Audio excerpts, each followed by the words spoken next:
나무의 비유를 배우라. 그 가지가 연하여지고 잎사귀를 내면 여름이 가까운 줄 아나니 이와 같이 너희가 이런 일이 일어나는 것을 보거든 인자가 가까이 곧 문 앞에 이른 줄을 알라. 내가 진실로 너희에게 말하노니 이 세대가 지나가기 전에 이 일이 다 일어나리라. 천지는 없어지겠으나 내 말은 없어지지 아니하리라. 그러나 그날과 그때는 아무도 모르나니 하늘에 있는 천사들도 아들도 모르고 아버지만 아시느니라. 주의하라, 깨어있으라. 그때가 언제인지 알지 못함이라. 가령 사람이 집을 떠나 타국으로 갈 때에 그 종들에게 권한을 주어 각각 사물을 맡기며 문지기에 깨어있으라 명함과 같으니 그러므로 깨어있으라. 집 주인이 언제 오는지 혹 저물 때 일는지 밤중 일는지 닭 울 때 일는지 새벽 일는지 너희가 알지 못함이라. 그가 호련히 와서 너희가 자는 것을 보지 않도록 하라. 깨어있으라. 내가 너희에게 하는 이 말은 모든 사람에게 하는 말이니라 하시니라. 오늘 본문은 마지막 때를 지혜롭게 살아가는 중요한 비결을 담고 있습니다. 주님께서는 무화과 나무 가지가 연해지고 잎사귀를 내면 여름이 가까운 것을 아는 것처럼 이 시대의 징조를 보면서 마지막 날이 가까운 것을 읽어내야 한다라고 우리에게 말씀하십니다. 우리는 이 땅에서 벌어지고 있는 크고 작은 일들을 보기도 하고 듣기도 하고 경험하면서 살아가고 있습니다. 하지만 그것을 어떤 관점으로 바라보느냐, 어떻게 해석하느냐 매우 중요합니다. 세상 사람들의 그런 해석들과는 당연히 달라야 한다는 말씀이죠. 하나님 나라의 관점, 성경적인 관점으로 다가올 마지막 날의 징조를 읽어낼 수 있는 힘을 길러야 한다라고 주님께서 말씀하셨습니다. 그날이 정확히 언제인지는 우리가 알 수 없습니다. 아무도 모릅니다. 하지만 그날이 다가옴을 잊지 않고 항상 주의하고 깨어있는 자가 되는 것, 이것이 매우 중요합니다. 본문 33절 보시면 주의하라, 깨어있으라, 그때가 언제인지 알지 못함이라. 아멘. 깨어있으라 라고 하는 것은 잠들면 안 된다라는 말씀이 아니라 기도하라는 말씀입니다. 어떤 사본에는 깨어있어 기도하라라고 기록되어 있기도 합니다. 이것이 마지막 날을 준비하는 우리들의 지혜, 마지막 때를 준비하는 우리들의 지혜입니다. 주의하고 깨어 기도하는 것. 그렇지 않으면 우리는 세상의 쾌락과 또 마음의 염려로 우리의 마음이 둔해질 것이다라고 주님께서 말씀하신 바 있습니다. 여러분, 마음이 둔해진다는 것, 이것은 우리의 마음이 어두워지고 영적인 감각을 상실하게 된다라는 뜻입니다. 깨어있지 않으면 세상과 사탄은 끊임없이 우리의 시선을 사로잡습니다. 그리고 세상적인 눈으로 보게 합니다. 세상 욕망에 사로잡혀 살아가게 합니다.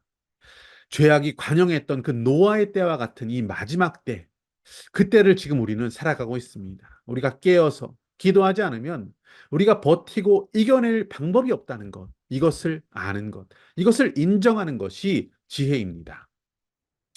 출애굽한 이스라엘은 아말렉과의 전쟁을 치르게 됩니다. 그때 모세는 백성들을 위해서 기도하기 위해 산에 올라갔습니다. 그가 손을 들어서 기도할 때는 이스라엘이 이기고 손을 내리면 이스라엘이 밀리는 그런 상황이 되었습니다. 여러분, 전쟁에서 밀린다는 것은 심각한 상황입니다. 죽음입니다. 그래서 기도를 쉬지 않기 위해서 그의 팔을, 모세의 팔을 아론과 훌이 이쪽과 저쪽에서 붙들고 있었습니다. 결국 모세의 중보 가운데 전쟁에서 승리하게 되었습니다. 하나님께서는 이 사건을 통해서 기도하면 살고 기도하지 않으면 죽는다라는 교훈을 백성의 지도자인 모세에게 가르쳐 주셨다라고 생각합니다. 기도는 살고 죽는 문제다. 이것이 아말렉 전투를 치른 모세에게 보내는 하나님의 메시지였습니다. 여러분, 우리도 전쟁을 치르고 있습니다. 말세를 살아가고 있는 이 시대는 눈을 뜨면 그야말로 전쟁입니다. 눈을 감는 순간까지 영적인 치열한 전쟁이 벌어지는 상황 가운데 살아가고 있습니다. 공중 권세를 잡은 자, 불순종의 아들들 가운데 역사하는 영을 우리가 대적하지 않으면 우리는 그야말로 눈 뜨고 코 베이는 것처럼 세상에서 매일매일 악한 영들에게 당하고 질 수밖에 없습니다. 악한 영들, 마귀 사탄이 지금도 가장 강력하게 위협하고 있는, 역사하고 있는 두 공동체가 어디입니까? 하나님이 친히 세우신 교회, 그리고 가정이다라고 할 수 있습니다. 마지막 때의 교회와 가정, 그야말로 처절한 영적 전쟁터입니다. 그런데 우리가 기도하지 않고 하나님께서 주시는 영적인 힘과 능력을 구하지 않고 살아간다면 그 무너짐은 심각할 수밖에 없는 것이죠. 이런 말을 들은 적이 있습니다. 우리가 1시간 기도하기를 시작하면 사탄은 철야 기도를 시작한다. 물론 사탄은 기도하지 않습니다. 하지만 우리의 기도를 그토록 두려워하고 우리의 기도를 방해하려는 영적 세력이 있다라는 것을 의미하는 말이라고 생각합니다. 우리는 깨어 기도해야 합니다. 그 기도는 하나님을 향해 목숨을 건 기도가 되어야 합니다. 성경 속에 나오는 기도자들은 목숨을 건 기도로 하나님께 나아가고 있습니다. 모세, 백성의 죄를 두고 하나님 앞에 중보하며 나아갈 때 주님의 책에서 내 이름을 지워도 이 백성을 살려주십시오라는 간절한 기도를 드려서 하나님을 감동시키고 있습니다. 히스기야 왕, 죽음에 대한 예고를 듣고 간절한 기도를 했을 때 하나님 뭐라고 하십니까? 내가 네 기도를 들었고 네 눈물을 보았노라 하시며 그를 낫게 하셨습니다. 사도 바울 역시 형제, 고륙의 친척 이스라엘을 위해서 기도했을 때 자신이 저주를 받아서 그리스도에게서 끊어질지라도 그들을 구원해 달라고 기도했습니다. 마지막 때 우리가 깨어 기도해야 합니다. 우리에게도 그러한 간절함이 있기를 원합니다. 주님 언제 오실지 모릅니다. 슬기로운 처녀들이 신랑이 올 것을 기다리며 기름을 준비했던 것처럼 우리는 깨어 기도하며 주님 오실 날을 준비하기 원합니다.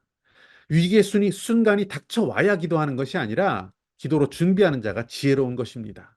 흔들리는 이 세상의 것을 바라보지 않고 오직 영원하신 하나님 말씀 붙들고 기도하며 살아가기를 원합니다. 하나님 나팔 소리가 울려 퍼지는 그날이 올 때 믿음으로 깨어 기도하는 자로 우리의 신랑 되신 주님 앞에 서기를 원합니다. 세상은 마지막 때의 징조로 가득합니다. 무화과 나무의 비유를 보듯 그때가 아주 많이 가까이 왔다는 것을 우리는 영적으로 통찰할 수 있습니다. 그날 모든 사람에게 덫과 같이 도둑같이 그날이 임합니다. 주님 앞에 믿음으로 서서 우리가 주의하며 지혜롭게 기도하며 살기 원합니다. 가까이 다가온 하나님 나라의 완성을 준비하며 늘 깨어 있는 기도하는 저와 여러분이 되시기를 축복합니다.